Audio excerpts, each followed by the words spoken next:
Over the last 3 years, there's been a spike in the number of people being killed by police officers, both in the field and in police custody.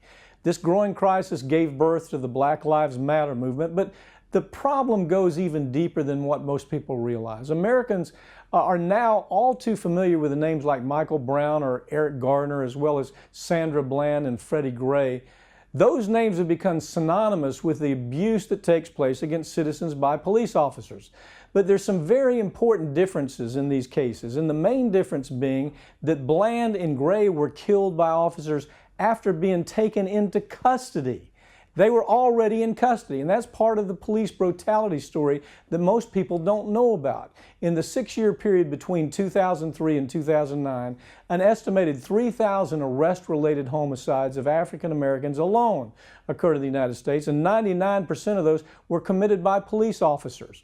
99% of all of those homicides. However, the Justice Department has told us that the number of people of all races killed while in police custody is it's much higher. They know it's higher, but they don't know the exact numbers because the reporting of those homicides is left to the police, and jail personnel, or underreporting or mislabeling homicides is a common practice in the U.S.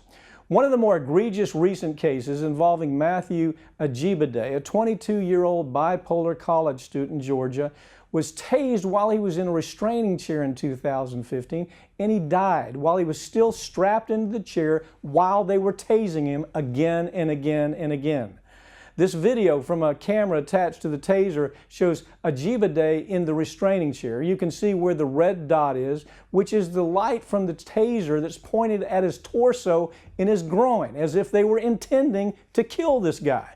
It's important to understand that other Western countries, they don't have this kind of problem. In the year 2014, police officers in the United Kingdom, for example, only killed one person.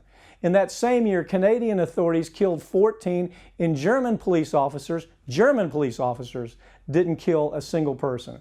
The problem is only getting worse as American police officers continue to operate with a Wild West, a crazy Wild West mentality, partly because they only receive about a quarter of the training that officers in other countries receive, and mostly because we're too willing to put all of our confidence into these people that are sometimes woefully undertrained.